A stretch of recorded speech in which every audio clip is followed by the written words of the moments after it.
Oiê, gente boa desse canal. Aqui é Fernanda Vidigal e estamos para mais um 365 abertura de tarô. Vamos para mais uma abertura? Antes, deixa eu ler um pedacinho aqui agora da Bíblia do Tarô. Diz assim: o tarô é uma ferramenta objetiva para a autoanálise. O benefício de valor inestimável desse método para a consciência de si mesmo é que as cartas não mentem jamais. É claro, a imagem do tarô como instrumento para se ler a sorte ainda existe. E alguns de nós queremos mesmo saber o que o destino nos reserva. Contanto que não neguemos a responsabilidade por nossas escolhas futuras, dizendo: ai, as cartas decidiram por mim. O tarô, de algum modo incrível, realmente parece descrever os padrões do nosso comportamento. Nós somos exatamente o que o tarô diz que somos. Então, esse é um lugar importante, não é? Para a gente falar tanto de questões como me representa. Por isso que eu chamo o tarô como um grande mostrador. Ele é deverasmente um delator, um mostrador. E que pode ser muito complexo. Às vezes você pode ficar até um pouco surpreso, surpreendido. E, na minha opinião, como as cartas não mentem jamais, trata de não fazer pergunta que você não quer saber a resposta. Ou, se você está realmente preparado para encarar o tarô e aquilo que ele tem para te falar, talvez não seja exatamente aquilo que você deseja, mas é aquilo que naquele momento se apresenta como mais apropriado no seu campo, no seu entorno, na sua energia, no seu momento. Então, bora para a jogada de hoje? É uma jogada bacana. Depois eu leio mais um pouquinho. Vou pegando assim um pedacinho de cada um, mas como hoje a gente tem uma jogada legal, vamos seguir com ela. Então, assim, hoje a gente está aqui no 365 Aberturas de Tarot, e antes que eu me esqueça, claro, antes que eu me esqueça. Primeiro, já estamos no signo de peixes. Então, segundo, já estou com toalhinha verde, minha escolha das cores piscianas que eu quero usar.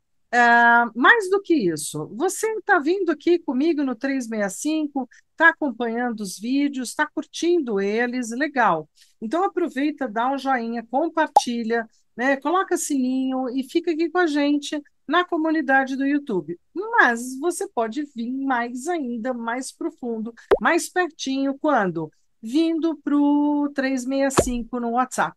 Então, basta você dar uma olhada na descrição do meu canal e seguir por lá para entrar para o 365, abertura de tarô, WhatsApp, que a partir de março, logo depois do carnaval, a gente vai começar a sortear algumas dessas aberturas para alguns dos integrantes lá do grupo do WhatsApp. Então, trata de vir junto para poder fazer parte. Muito bem. Além disso, vamos seguir hoje para uma leitura de número 53. Olha como a gente está bacana. A gente está na semana 8 e a gente vai falar de relacionamento. Agora, de um jeito um pouco mais olhando o relacionamento e não a pessoa A, a pessoa B, o que tem entre elas, não.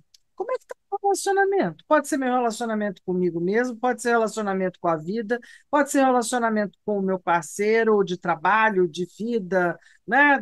N parceiros, pode ser meu relacionamento com filho, com mãe, com pai, tio, avô. Então, assim, como vai o relacionamento? E é bem interessante como a gente acha muitas vezes, equivocadamente, que o relacionamento não existe. Né? Só existe eu e você. Não, e o meio entre eu e você se chama relacionamento. Tudo que está entre eu e você é um relacionamento. Eu costumo contar aqui em casa que é um vasinho de planta que a gente comprou junto, não é, na lojinha. Então, esse é o nosso relacionamento. O quanto que a gente rega, o quanto que a gente não rega, o quanto que tá bom, tá feliz, tá triste. Dá uma olhada na plantinha. E se não tem plantinha, dá uma olhada no tarô. Então, bora lá. Como posso compreender melhor o meu relacionamento com? Toda relação traz desafios e superações. Eu quero olhar para essa relação, quero olhar para mim mesma. Então, eu vou sumir daqui para não atrapalhar você de fazer a sua cópia bem bonitinha dessa abertura, que é, de certa forma, simples, né? No tipo da abertura, mas que tem perguntas importantes. Na carta um é o ponto alto da relação, o imã, né? Aquele assunto que possivelmente é a cola, é o glue da história.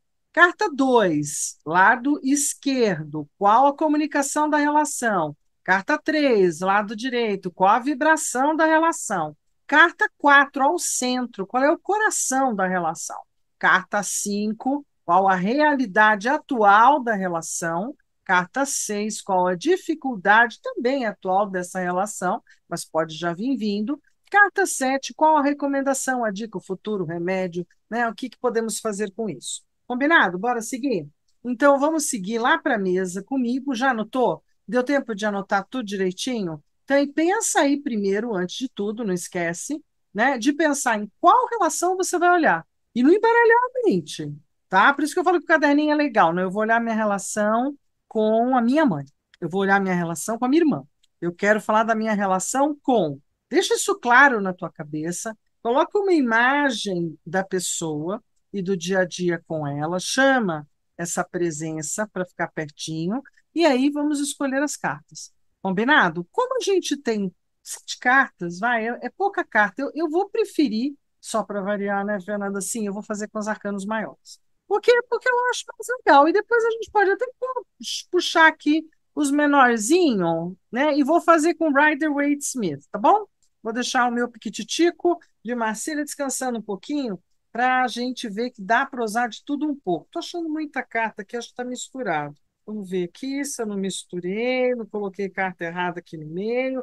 Coloquei, olha lá, olha lá. Falei que tinha carta errada.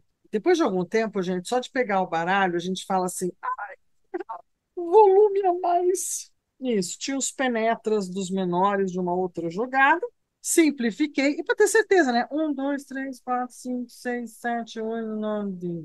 Quantos tem que ter? 22. Perfeito. Então, bora começar? Vamos lá para a mesa? Vamos lá para a mesa, que eu vim para a mesa e não pus vocês, né? Ai, que chato, gente. Ai, de vez em quando a gente faz essas coisas aqui. Ai, coisa de louco. Então, deixa eu marcar a mesa.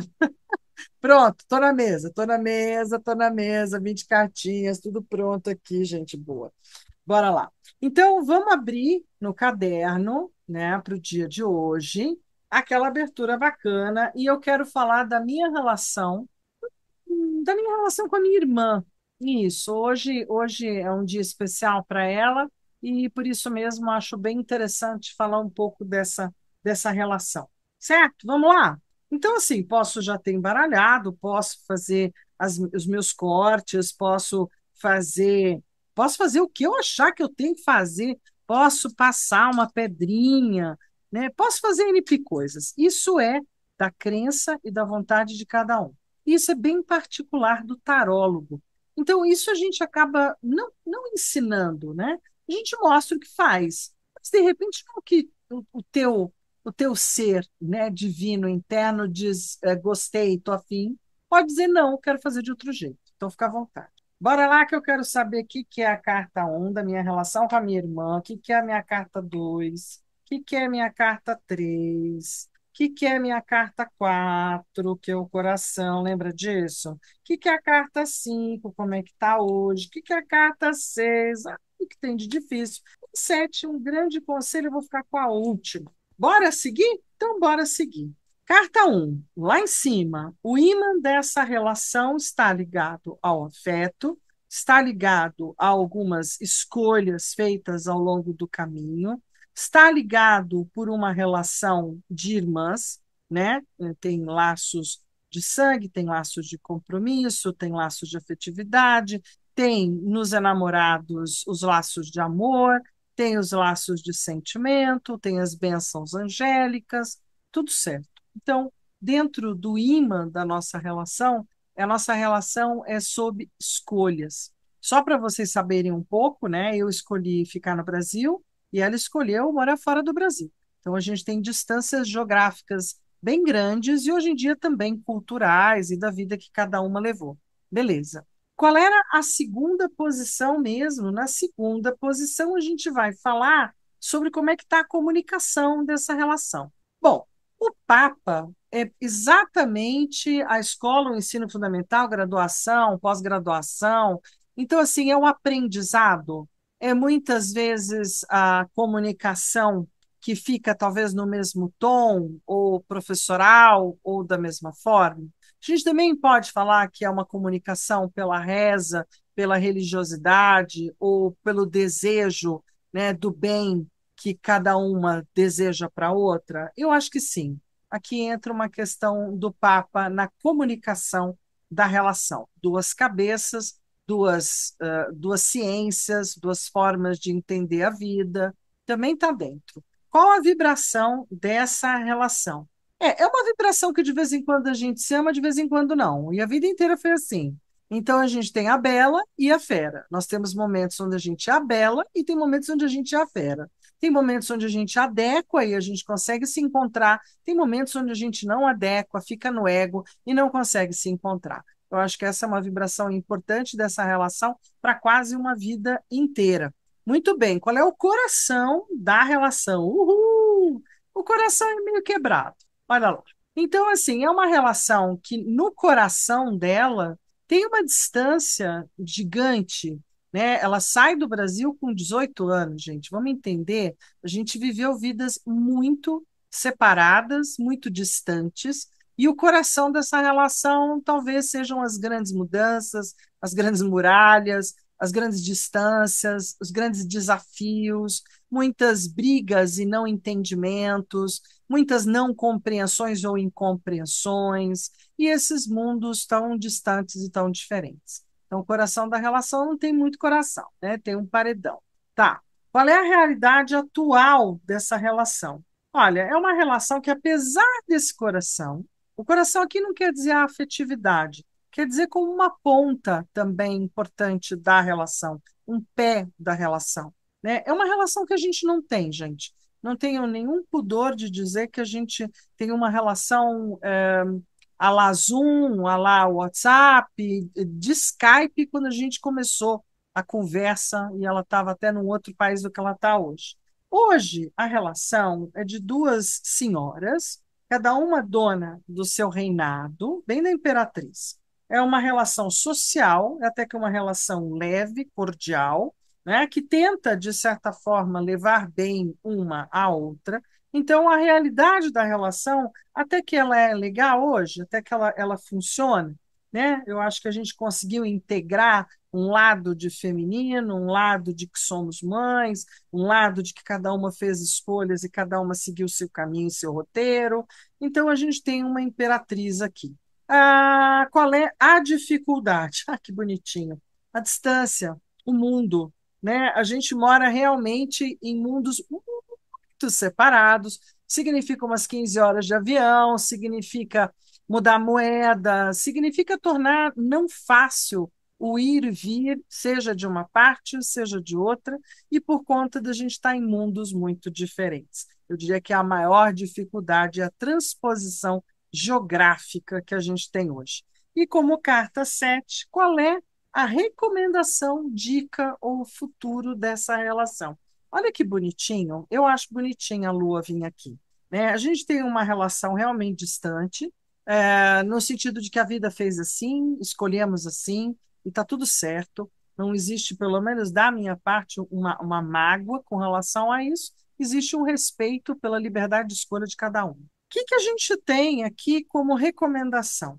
Que a gente continue se conectando de uma forma talvez um pouco pelo que é espiritual ou daquilo que a gente pode pensar ou usando as nossas percepções extras sensoriais, do tipo uma intuição de ligar e falar com, uma intuição de querer saber, sem nenhum tipo de regra ou compromisso, né? Deixando também, se livrando ou abandonando as mágoas ou os lugares que ficaram na memória de forma ou dolorida ou entristecida, né? Tentando diluir e deixar que a espiritualidade ou a intuição ou o cosmos ou um pouco das ilusões nos mostrem qual possa ser o nosso futuro, né? Não tem uma clareza sobre um futuro quando a gente vê a Lua.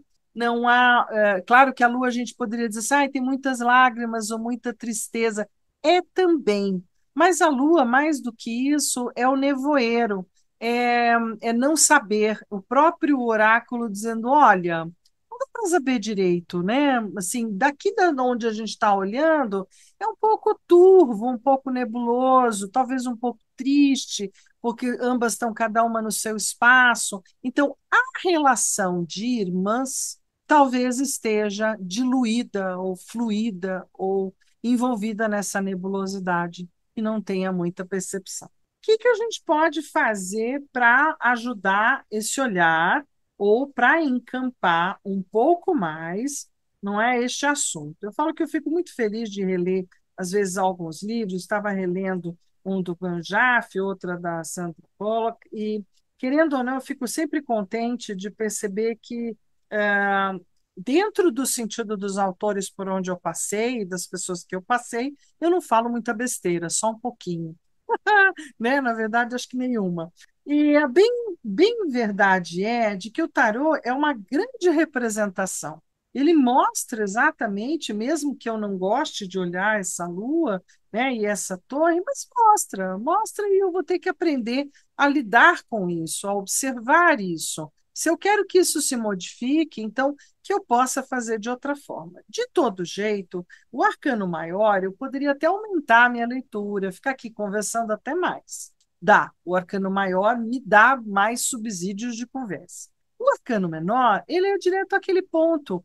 Ele é aquilo que é o famoso risquinho, né? É o famoso linhazinha que a gente põe. Então, aqui em cima, ó, vou abrir bem rapidamente para a gente não ficar de onda, e porque eu estou puxando dos menores que sempre trazem as particularidades, miudezas, dia a dia. Eu lembro uma senhora que me deu aula que ela falava: os arcanos menores, quando aparecem, tudo é muito rápido, é muito volátil, não é? É bem interessante esse olhar também.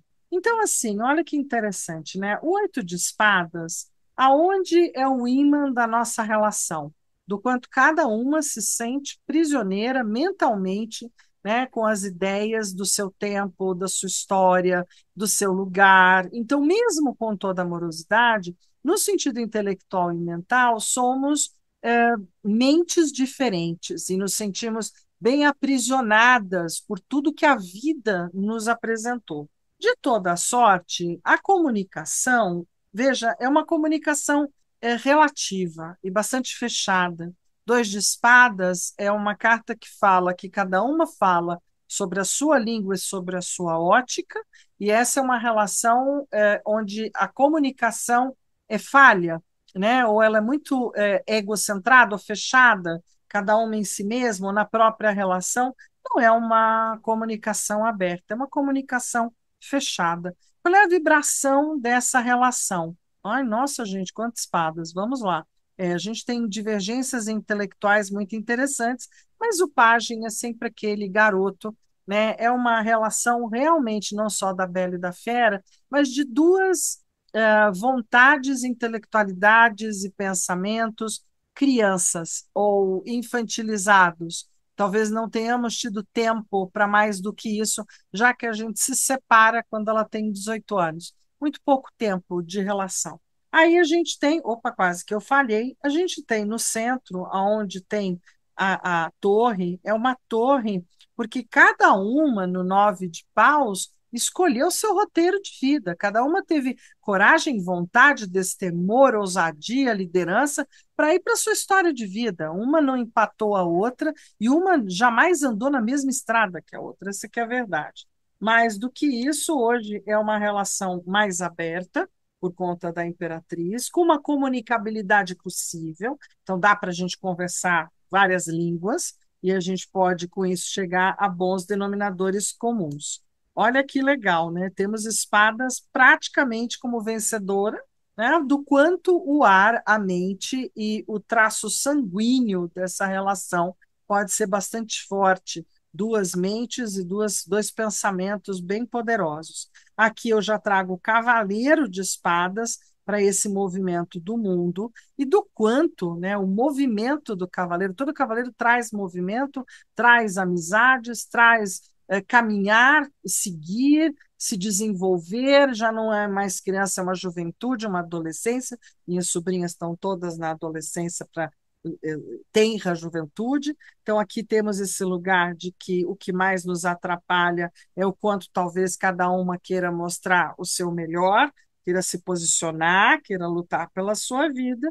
Mas olha que bonitinho, gostei muito, né, de falar da Lua, como eu falei, onde ela traz Canis, Lupus e o caranguejo. Eu gosto de falar um pouco disso porque Canis é o maior companheiro, junto com Gatis, vamos colocar assim, com o gato, são companheiros do humano, os três. Mas o Canis é o mais dependente, né? O Lupus, o lobo, ele é muito dono de si mesmo. Ele vai seguir junto numa certa distância. E o caranguejo são as coisas entranhadas que precisam ser reveladas para fora do mar das emoções. Aqui com o Seis de Copas, que é uma carta que fala de gentileza, generosidade, carinho, a postura mesmo de irmãos, de irmã mais velha para o irmão mais novo, para a irmã mais nova e vice-versa, de que há possibilidades da gente trabalhar a afetividade de taças de um jeito cordial e amável, como duas irmãs, mas aprendendo a fazer isso ao longo desse caminho agora que a gente tem pela frente. Então, os menores dão esse tom, não é? Vejam, olha que tom de espadas, não é um tom forte que, se eu levar para o entendimento de espadas pelo Rider-Waite-Smith, eu vou ter que colocar só visões pessimistas ou negativas, que é disso que eu não gosto, da postura que foi deixada, né, da representação que foi deixada. Eu sempre vou salvar essa representação de espadas por entender que cada arcano de espadas tem a mesma frequência e força das outras é, três forças, né? Então, se eu tenho a força de espadas no temperamento sanguíneo, eu tenho a força de copas no temperamento fleumático, eu tenho a força de paus no temperamento colérico e eu tenho a força da terra de ouros no temperamento ou melancólico ou muitas vezes nervoso. Né? Então, eu vou sempre olhar de um jeito um pouco mais abrangente e nunca vou ficar totalmente só aprisionada nesse lugar das imagens, que foi uma escolha de Waite e Pamela, né? Mas eu acho que nem todo mundo precisa ficar tão responsável. O ar pode ser o lugar mais volátil e que mais nos gera realmente a ira ou a desconexão, mas também é o nosso lugar de entendimento e mediação. Gente, acho que eu consegui. Aí, ó, tá bonitinho para vocês. Gostei muito de olhar. Vou até falar para minha irmã que ela entrou para o Hall da Fama do 365. Hã? Que tal? Fotografem aí, deixa eu pôr aqui um pouco mais para cima. Esse é o conselho final, essa bordinha aqui do fundo.